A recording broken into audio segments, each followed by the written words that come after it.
On today's episode, we're going to talk to two other podcasters that are from Michigan talking also about death. Steve Wickens and Deb Millen, and they are part of the Podcasket. The merger. So listen in as us two podcasts talk about death. We're going to be podcasketing. Let's talk about death, baby. Let's talk about grief and mourning. Is it argumental or existential? What's it mean to me? Let's talk about death. Hi, I'm Benny Capal, and I'm a funeral professional. And I'm Nicholas Capal, a psychologist. Hey, Nick, let's talk about death. Let's do it. Dr. Nick, we have quite the guests today. Who do we got? Steve Wickens and Deb Millen, and they have their own podcast called The Podcasket, which, by the way, brilliant name. Absolutely brilliant name. And they are going to have a discussion with us today on the generational change in funeral professionals. We're going to talk about that. We're going to see how that goes. How does that sound, Doc? I'm interested. Let's see where it goes. From everyone in this, besides me, because I am not in the funeral professional. I work amongst you guys, but I'm not in it. What would be your word of advice for someone who's considering becoming a funeral professional? And I think all three of you could have some really beautiful insight here, because there's different perspectives here. We got the older gen, the newer gen, and we got someone who's involved but not actually a funeral professional yet, right? So what would be all three of yours, if you could give like a quick little snippet, what would be your word of advice for people that are considering coming into the funeral professional? Ooh, that's a good one. That is a good one. So Dr. Nick, I like how you put your psychological spin on this. I'm starting to see where you come from. It's so important because I think good, though. you guys, and we got males and females, so we got both perspectives in here, and I think it would be beautiful for all the listeners out there. Like, you know what? This may be something for me, but what do they need to know? What do they need to know day one? I'll do my first. I'll do my first answer here. Okay, go What Benny. is the most important thing you can do to help your families get through grief? That should be our number one priority as funeral directors. So that's my honest opinion. Okay, but let me rephrase the question, because I don't think you actually answered the question I asked you. Is if you could give them word of advice, what would it be? Because I get what you're saying, but the problem is if someone is debating whether they're going to go into this field, they may not know what this field is. Sorry. So my answer to somebody who wants to get into this, you need to shadow a funeral director. You actually need to see it from start to finish, because there's so much behind the scenes that we do that people have no idea that we do. So go out and experience. Yes. Yeah. Okay. Yeah, hands-on. Well, that was kind of like what my answer was going to be too, is like, that's why we do the Podcasket, because we're kind of exposing things that maybe are just behind the curtains a lot of times, and we don't mean to put them behind things, but they just don't get brought out or brought up or talked about. So Deb. I would say that's why why you're doing your podcast too, is because let's talk about death. Let's talk about these things. I would say, like, it has to be led by your heart. You have to lead by your heart and follow through. So for me, being an advanced planner and working in pre-need, that's already where my heart is. And it extends to the at-need, which is kind of why I'm, dabbling with being a funeral director one day, because my heart's already there. So for me, it's like 90% emotion that goes into it. Steve, what's your thought? Yeah, you want to just like take these families under your wing and just like hug them, and lasting hug, like that's just, I don't know if that's more so advice or just a thought that I have, but that's what I would say. What about you, Steve? Yeah. Okay. So the old guy. I think the idea of having somebody shadow a funeral director, and I think they need to do it for a sizable amount of time. You can't spend a week in a funeral home and get the full picture. You need to spend, like a month every day, day in, day out, and be available at night to go on those night removals and to see how emotionally and physically exhausting it can be. But funeral professionals everywhere just always seem to be able to reach down and pull that little bit more out. And this is not a career or a profession for everyone. How many times do you have somebody walk in the funeral home and during a visitation and they look at you and they say, "Oh, I thought about doing that." Well, you didn't. And there's probably a good reason why. I'm sure you've heard that, Benny. No, I never heard that. Or No, never. or they're leaving. My favorite one is when they're leaving and they go, "Well, I hope I don't see you anytime soon." You're like, "Well, that was really negative." Uh-huh. So okay. Oh, I know, right? Oh, So let me- I love the silly comments sometimes. People that walk up to you and they say, "I bet people are dying to see you." Oh, you're And you have to sizing go, me up ha right ha now. ha, Yeah. ha ha. I've never heard that one. So let's get even deeper. Okay, what's the rub? Oh, 6 feet deeper. What's the rub? 6 feet. What is the one thing that you wish you could tell someone who's thinking about doing this that really is maybe the hardest part of this job for you? Mine is definitely the emotional toll that it can take on your family. I'm talking your wife, your kids. I know every funeral professional out there has had to leave, a Christmas celebration, a birthday, an anniversary, dinner out with their significant other in order to literally drop everything at a moment's notice and go, because of the call. We're there. We sacrifice everything in order to be there to help these families. And it's not just emotionally draining for you, but it's almost it is for your families as well. It is, and people need to understand that it's, I mean, my gosh, if I hadn't met my wife in college, where would, with the amount of hours I put in, would I have ever met somebody else? I don't know.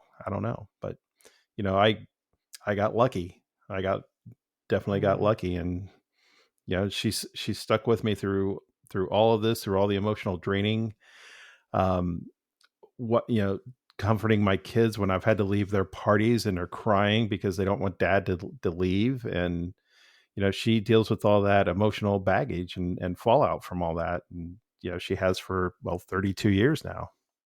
Of course, my kids are older now, but but when they were little, I mean, it just rips your heart out when you're getting in the car to drive away and the kids are crying. I don't think I could, as a mom, I don't think I could do this when my kids were any younger than what they are. And I mean, again, I'm not, a licensed funeral director right now, nor am I on call but 2 nights a week. But I don't think I could if my kids were any younger. Like the fact that my oldest is going to be 11, like that might be workable, but yeah, I couldn't because my youngest is 2.5. And if I had a 2-year-old and a 4-year-old, I could, not.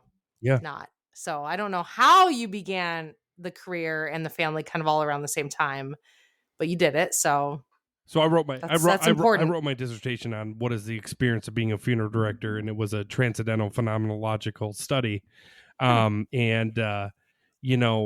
I think that's the thing that I think one of the beautiful things about what we're trying to do, and I think what you guys are trying to do, is humanize the field, right? Is to bring what we deal with on a daily basis to the public, because I don't think they see that. They see the Mitford book, right? They see these studies about how some funeral directors are bad apples, and let's be honest, it's any field out there, right? It's the truth, right? Right. But sit with someone who actually cares. Sit with a funeral professional that's been doing this for 30 years, and all they think about is how to help their families, right? And I think that's the beauty about our podcast, is that we're at least bringing the reality into the room, because you hear all the negatives, right? And that's just the news in general. But let's talk about the positives. Let's talk about the people that had this calling, the people that wanted to be here, that, yes, sacrifice family time to take care of the families that really need us. And I think that I just wanted to the listeners out there, this is a calling. When we say it's a calling, there's a meaning behind that. It's not just we're just saying that because it's it's just something that we do. No, this is something that you live, breathe, and die for, right? My dad said it best. He is going to die in the funeral, being a funeral director. Like that's how he is. Well, let me give you a little background on our grandfather. Our grandfather, or my dad, was my age when he took over the funeral home because my grandfather had a massive heart attack and died. And the last thing that my grandfather told my dad while he was being carted out into the ambulance was make sure that family has what they need for the next day. Literally, the last thing my grandfather told my dad was worried about the family because he would have to go to the hospital and may not be ready for the arrangement or visitation or whatever it was. Wow. So that's the epitome of what it's, and that's the big thing that people don't realize. And that's the hardest thing to really tell a student or tell somebody who's thinking about going in the funeral profession is how much headspace that we as professionals have for our families. We never shut off. So even when we have time off, we don't have time off because we're always worried about did we set the flowers right? Did I make sure that the doctor's medical certificate was in his and at least they got it? Did we make sure that the family asked for the left lapel pin to be taken out before the casket was closed? These are all the things that we as funeral professionals think about at 3:00 in the morning that keep us up. And so when you deal with like extra stuff like a pandemic going on, which we Deb, you addressed, and I know Steve has addressed in your guys' podcast too, these are all external things on top of, and then we also have families, right? So we're taking care of a 3-year-old, and then we're going home, and our 3-year-old is jumping on us, and it's how do we be able to connect but also disconnect in a professional manner where we care, we're humanizing ourselves. But this is why burnout is so extravagant in our profession. This is why, because we are literally surrounded by death and we're trying to communicate, and there's nothing worse than people who don't take us seriously or our profession seriously. And I think this is important. These are the conversations. So Steve or Deb, any thoughts on that? I really like your podcast, Let's Talk About Death, because you're doing that. You're talking about death and you are being relatable. And that's what we do in our jobs. That's what we do day in and day out, relate with people. So, it really fits the mold. And you both, Dr. Nick and Benny, are doing it well. Oh, absolutely. You guys, I love the conversations that you have.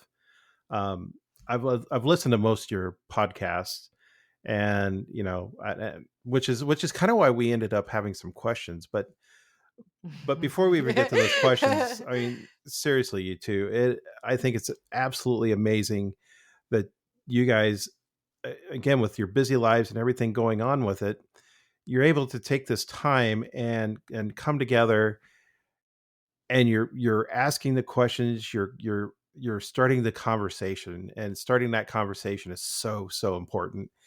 Getting people to talk about these things is, we say it all the time. I know from listening to the two of you, you're saying it all the time. We have to talk about death. We have to talk about it. I know, Benny, you're very, very big into death education, and you're absolutely spot on right. These things need to happen. How do you get that to happen? That I don't know. It takes people way smarter than me to figure that out. It does.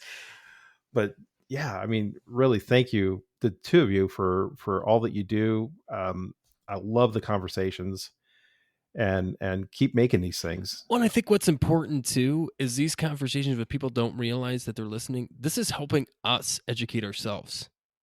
We're getting as much out of these conversations from us spitballing or even us kind of joking around, learning our own death anxiety and our own existential crises. And it's important. And I want to throw that thank you to you guys, because I think it's absolutely incredible that in the state of Michigan, there's 2 podcasts out there literally trying to converse how important it is to have these conversations about death and the actual value in what we do taking care of the loved ones that we serve. Wow. Yeah, Michigan's got it going on. I Well, mean, you look you at our shouldn't- podcast. I Like, mean, you shouldn't really. be surprised by that because, Michigan Funeral Directors Association is the oldest funeral Yep. directors association out there, and the national Funeral Directors Association is modeled after the Michigan one. No, and So I think the other thing that I really, especially tonight, is like what we do. And I'm not a funeral professional, but I work in the death industry, if you will. Profession. Sure. I'm converting you to the dark I side. think he might be this older way, this, the Come to the dinosaurs. dark Well, side, Doc, Dr. everybody, Nick. Doc is 4 minutes older than me. So, Oh, So see, that's why. The thing I like to say, the only issue I have with the profession is that there's so many people involved in this that not all of them have like a certification or a something, but they're dealing with this. So that's why I would call it an Yeah. industry. But that's just my thought. I know we have many conversations back and forth about that. But at the end of the day, like what we do on a daily basis, what we talk about is such an isolating experience. And that's the other thing that I'd like to humanize about anybody in the death profession thank you. or industry, is that there's not many times where we can openly talk about this and not feel weird. Or the odd man out, or Is it weird that we Yeah. don't feel weird about talking about it?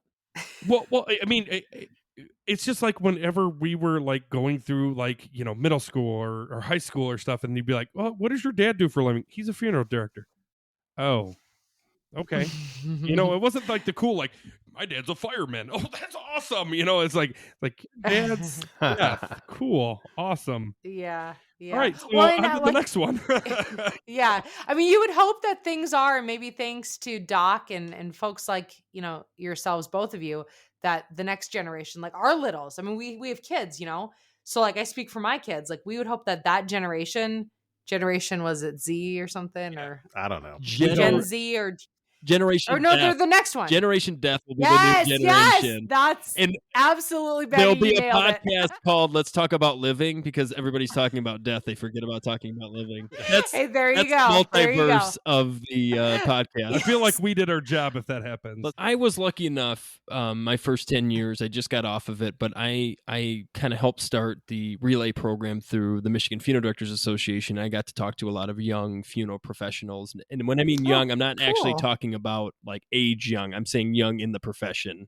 First 10 Right. years. Well, and I think funeral, it seems like there's a lot of like second time Yes. career. Yes, and a in lot of funeral. them, Yeah. a lot of them happen to be like nurses or such and such because they already got the calling and they need to expand it when they came to death. And what I find is so interesting is the old school of thought, and all of you older, more wiser funeral directors out there realize I'm saying this from the perspective of I'm a kid of a funeral director, but I'm also hearing things from the young funeral directors. The big difference that I found in at least Michigan funeral directors in my generation and even the newer ones coming out, we're taught that we deserve a certain amount. We deserve certain amounts of days off. We deserve a certain salary. We deserve certain respect. The big thing from the older generation of funeral directors was based on loyalty. So their loyalty was you come in, you work for our funeral home, you're going to pay your dues, you're going to sink or swim, and then eventually we're going to take care of you. You need to trust that we're going to eventually take care of you. That was the old perspective. Is because I even remember, and I actually offended my dad when I came out of college. I actually said, "What's my salary going to be?" And he was really offended. Because in his generation, you didn't ask that. Whatever the funeral director or the owner said you were going to make is what you made, and you dealt with it because that was it. The other thing was you didn't talk to other funeral directors in other funeral homes. That's a big no-no for me. I hate this whole competitor thing. We should be all colleagues. Let's change the C to a C. Let's change it to colleagues. We all worked very hard to do what we're doing. It is a very demanding physically and mental job. We need to work together. Let's stop fighting each other because already we need to educate families. And if we can't trust each other, how are they going to trust us? That's a whole thing on itself. But the old generation believed that you be loyal to us, we'll be eventually loyal to you. The new generation that are coming out of college we have higher student loans. We have higher prices that we're paying for our families. And we as a generation see more value in time off with our families. That's the big thing. And especially because now we're talking about more women coming out. So you have to think about maternity leave, which is something that funeral directors forever didn't have to worry about as owners because there wasn't many women. And the women that were usually kids of funeral directors. So it was they already understood what the funeral home would look like. So what I find is these younger funeral directors would come to me and say, I was promised this after 5 years and wasn't given it, so I'm going to go someplace else. Because we, as younger funeral directors, actually talk to each other. Like, you're not making good money here, you can come here, work less, and make more money. So that's why these older funeral directors would then come to me and be like, well, where's the loyalty? And I'm like, well, if you're not promising, if you're going back on promises you're making, who's being loyal then? And so this is the whole thing. And what I thought was important was when I was going through this, because I'm a Spitfire, Steve and Deb, you know this, was I was realizing that it wasn't fair to the older generation because that's all they knew. So the problem is they were already a step behind with these new generation coming out and actually talking to each other because they never had that. Like, we didn't have the connections we do now. And I think it's wonderful. Just like everything else, I think more women are coming out as funeral professionals than men now, and more of them are not generational. Like I happen to be, I'm fourth generation. And I think it's absolutely wonderful. And it's interesting because, and Steve, you feel free to answer or don't answer on this, but that generation that graduated in the late 80s, even early 90s, it was mostly men, and it was mostly generational at that time. So to you, Steve, what do you see as coming from that older generation in the positives of women coming into the funeral profession? You know, my mortuary school class, it was, we graduated 35, and 6 of those that graduated were women. And I always wondered why we didn't have more women in the industry. I'm sorry, industry profession at the time. You got to remember how old I am. That was generational. Perfect example. 100%. You know that 100%. Go ahead, Yeah. Steve. So yeah, I'm glad to see more women coming into our profession, and I think they're amazing caregivers. I can tell you this: having a daughter, God help somebody tell me that my daughter can't do something because she's a girl. I don't believe in any of that. It's like she can do anything anybody else can, and why women can't do the same jobs as men, or people think that. I'm glad to see that some of that thinking is going away.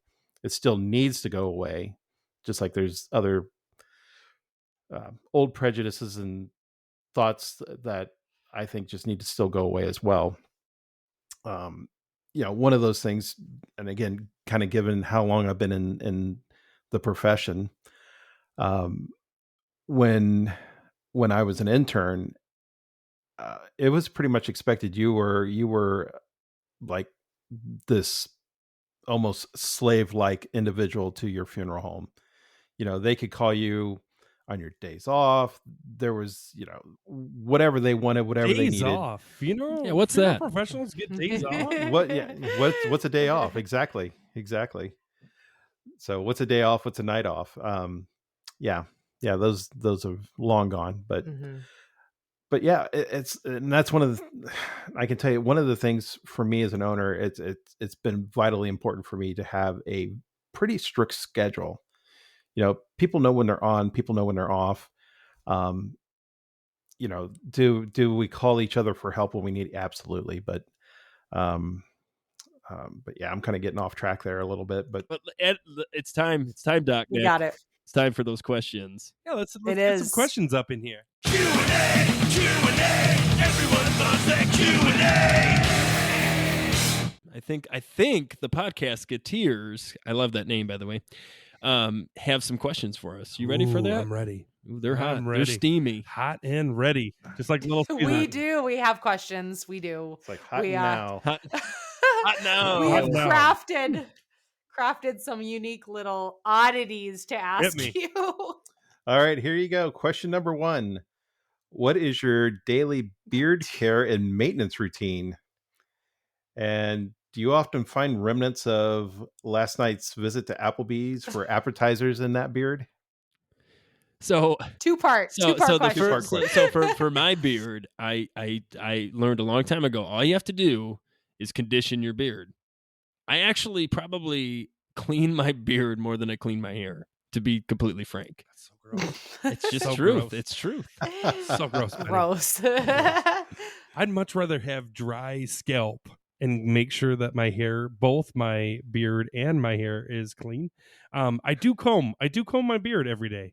I will say that is my morning routine with my beard. I make sure that it is cleaned. I try to shave it when I can.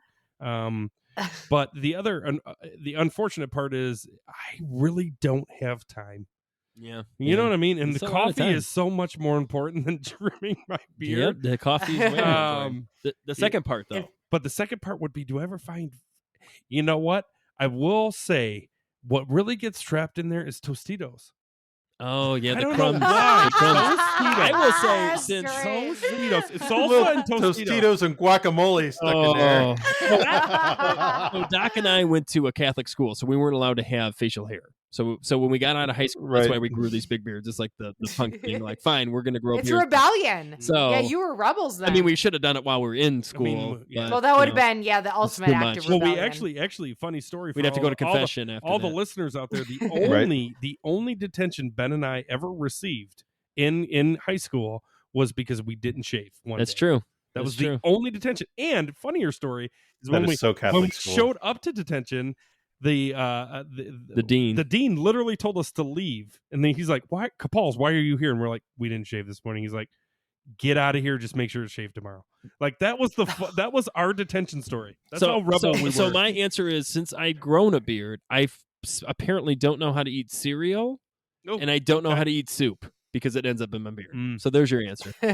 Cereal and soup. Get There we dropped. go. Tostitos, man, that's where it's at. There you go. And see, I'm so old school. Every funeral home I worked at, you were not allowed to have facial hair at all. Oh, ever. older generation I versus know, I new know. generation. There you go. All right, next question. Is there a story about, this is for you, Benny, Okay. how you've chosen to wear your hair? Is there a story behind the hairstyle? And Steve has a follow-up question, but first answer first that part. So my hair is what I'm known for, apparently, from everybody. I love, it's called a coif. That's actually what the terminology for my hair is. Some call it a pompadour, but it's actually a coif.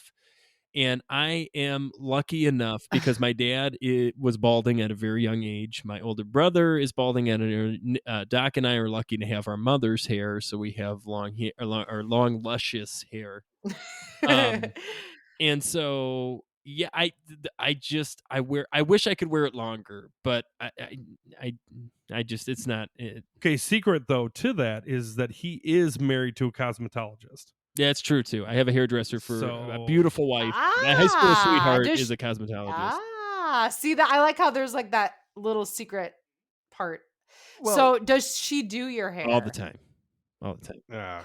Now, see, I figured after listening to you guys on your podcast, I figured both your wives have to be saintly people Oh my gosh, in order. 100%. Saints.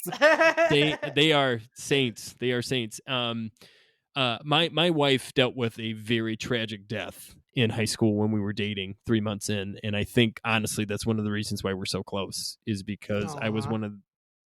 lucky enough to understand the limits of that and to be around, even though it was a very demanding time for 3-month relationship at the time.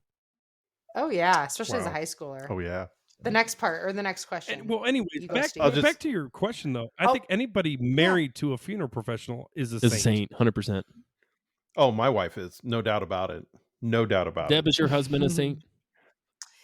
He goes along the borderline of saint and sinner, don't we all? I'd rather laugh with the sinner than cry with the saint, There right? you go. Billy Exactly. Joel. Oh my gosh, exactly. Billy Joel. There you go. Yeah, I saw him in concert last year. He's amazing. Great show. He's amazing. He's the sheriff. He's a lone sheriff. That's amazing. right. Yeah, it's great. Yeah. So next question, why don't you have your hair and beard dyed the same way, Benny? You got to admit it'd be a unique look. I mean, it'd be like one skunk stripe right down there, right from the head down to the beard. This is so funny because I literally just played a punk show where we played a wrestling match, and there was a wrestler that literally had blonde hair, like kind of almost like mine, and he had 2 blonde streaks down his beard, and he had a long Ooh, beard. see? That's a whole look. I can't copy You it go, off maybe him you now. could- He's too cool. It's too cool. Well, with your wife being a cosmetologist, you could probably rent that beard out for some advertising space. I was. Probably put a I'll little- put it this way: I was lucky enough to get the skunk dive past Dad, so I don't want to double it with the beard skunk. I don't Oh, know. that's that might true. be. That's true. I mean, Steve, you say it's because the old school was beard, but I think it's because you can't grow one. I'm just gonna be honest with you. Some That's people so can, awesome that and you're some like people digging. can't. You know, Well, it's true. I only shave twice a month.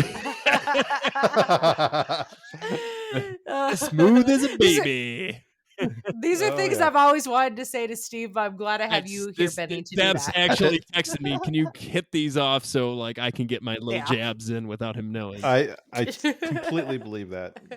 All right, this one, it doesn't have to be super deep, Okay. but DC or Marvel for each of you. Doc and Benny. Doc, go first.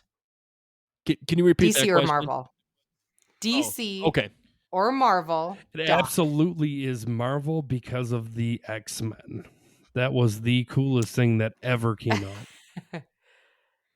So yeah, that go ahead. added a nice Wolverine- edge to Wolverine was DC. like the X-Men version of Raphael. So, I mean, it was a win-win. It was a win-win. So this is what's interesting. Marvel has a better catalog, but DC has Batman and Bruce Wayne rules. So I'm going with Bruce That's Wayne. true. He's DC. pretty cool. He's pretty I think Well- we guessed that for Benny. Did I we did, not? yeah. We were Batman, talking about really? this You thought I behind was the going to be scenes. Yes. Batman? Oh man. Yeah, Dark we Knight, dude. did. He's Dark Knight. Yeah. He was human. Yeah, and we You in know fact what? He was cool because he was human. Like he yeah. legitimately was human. Wait a minute. Aren't all of them human? Yeah, but they have like powers. Like he didn't have powers. He like learned. It was a learned. ninjutsu and had like a cool belt. That was basically about it. I mean, Wolverine. he was rich. I guess he Wolverine, was it rich. really was like a curse for Wolverine. That's why I liked him. Yeah, it's still a superpower. Oh, that's true. Yeah, the curse is And the fact power. that Adamantium, Every time yeah. he did it, it hurt him. That had to suck. Yeah, that did have to That had hurt. to suck. hmm Especially He endured a Continue. lot. Sorry, guys. Sorry. Continue. When you order pizza, what are your go-to toppings? Like your favorite pizza toppings? Benny first. Okay, so I'm a vegan, so this is very challenging. Because at that point, when you become vegan, you have to add as much as you can, spices. So yeah, you gotta have some substance. so it's basically, but I will say they've come a long way with like the meats, the vegan meats. They have come a ton since I started with my wife. See, I've dabbled with them. I tried them, and I'm like, I just can't. The worst Get part into about being a them. vegan is the cheeses. That's honestly, if they could figure out cheeses better, we'd be in a better situation. But I would say a Supreme, but think of it with all vegan stuff, because at that point you kind of need everything. Oh, okay. So it has to be the 4. It's got to be cheese, pepperoni, green peppers, and mushrooms. That's it. Ooh, That's it. solid. That's it. That's it. You can throw Okay. banana peppers in every once in a while, but it's not a necessary. I will be honest. I loved anchovies when I did eat meat. I loved anchovies. Ooh, no. Oh, so good. No. Well, anchovies Yeah. is- Salty. is a fish, but I mean, we Salty can go and with savory. meat. Salty go and with meat. savory. I have one more question for you, and any funeral professional out there will know this answer. They'll just blurt it out. Where do you keep your carpet rake? Benny's laughing. Come on now. Come on, Benny. Where's the carpet rake? You know you got one, or your dad has one somewhere. So is it the 1970s special, or is it the 1982 the updated version? It's 2 editions. well, of course, you never know when you're going to need. So my dad loves to get like 10 of each thing, just in case. No joke. No joke. If there was a zombie apocalypse, we'd be fine. We'd have 10 vacuums. But no, it's in the back. It's in the closet, just like everything else. Love the closet. And you had to rake that carpet, didn't you? 100%. You got to have the lines just right. Exactly. You got to have the lines And how just right. And how many times do you take the vacuum over the carpet? Oh my gosh! Can we say that all funeral professionals are professional vacuumers? Yeah. I'm It's not a even minimum a funeral of 3. professional, and I can tell minimum you. of 3. You know what? I jokingly looked at Benny the other day and said, if you could put a number of how many times you vacuum the same floor, what would you put it at? And honestly, I can't even put a number. I mean, we have vacuumed the same. Oh my the god! You know what's so funny? I don't know if you guys We are the same ruin way. carpets by vacuuming them. So you realize that after so long. We've made a system. Like when if we're all together, like me and Oh, Benny yeah. and Dad, at the end of a service, like we immediately go to our spots. We don't talk about it, but it's like Nick's gonna go to the front office, Benny's gonna go in the back office, Dad's gonna start doing. Let's be honest, Dad. We Dad, could probably. Dad doesn't even vacuum anymore. He acts like he's Yeah, doing something. yeah, He's yeah. like, "Oh yeah, well, I gotta move these flowers," and he's not doing anything. You go upstairs and Star Trek Next Generation's eating on. Tostitos. Yep. He's eating Tostitos, Yep. That's all right. and he's watching living Star the Trek. life. Yeah, but again, But he starts going like He's not- migrating to spot, right? He's Like not getting spot. Tostitos out of your beard, Well, is he? you know well, what? I mean, hey, they're still He's- fresh. He's Still so fresh. he's so worried that all 4 vacuums are going to die at the same time, so he's got to make sure he's got 6 more. Yeah, he's on- checking. He's checking to make sure the bags have been replaced since the last time, and then he's making sure that there's 15 replacement bags. Oh, at you least just- you 15. never know. Because you Does he just like find something he likes and then just orders? a no. bunch of them? No, This no. is Mm-mm. everything. No, This is every. But again, there is a method to what their dad is doing. Oh, Yes. absolutely. Oh, 100%. I'm telling you right now, there is not one time in my whole life, and I can say this, that I did not go looking for something and did not find it. Yep, 100%. It's there, but the problem is that there's some Yeah. things that you're like, do we really need 20 bottles of Windex? No. Do we really need 20 bottles of Windex? Like, Yes, you do. when would Windex ever go out of style? Like they're like, you know what? We're not cleaning I will. windows I anymore. will. Going back. To You've the- got 2 hands. You should have 2 bottles of Windex and 2 towels. They always say that the older generation's like, oh, you better watch out. Your job might be there in 20 years. I'm like, we are fine. We will be professional vacuum cleaners. We can do white walls on hearses. Oh, we got God, the yeah. whole thing. Car wash. Hospitality jobs. Yeah, if you need car to washers. switch careers. I'm telling you yeah. what. Detailers for sure. Woo. Detailers. Thank you Yeah. guys so much for being on the show. You guys are wonderful. The Podcasket, Aw. please go out and check it out. It is amazing. You can learn a thing or two. We've learned a thing or two from them. Deb Millen, you're doing wonderful. Keep people with pre-needs. That's so important. Do we give them the seal of improvement? We do. We do. Okay. All right. I mean, Steve. Oh, thank There you. you Yay. go. There you go. You got the seal. Steve's got to grow a beard, and then we can give it to him. Well, So I mean, he's someday. got to. It's going to take 2 years, so we're good. Okay, we're we're gonna wait a while. For Yeah. that one. At least 2 years. So, Steve, thank you so much for being on. Deb, thank you for being on. If you, all of you out there, if you have any questions for us, or if you have questions for the Podcasket, send it our way at Let's Talk About Death pod@gmail.com. Like us on Spotify, all the apples. You can listen to us anywhere that you listen to your podcasts. And like always, if you are not talking about death, Well, you sure ain't living. Have a great night, everybody.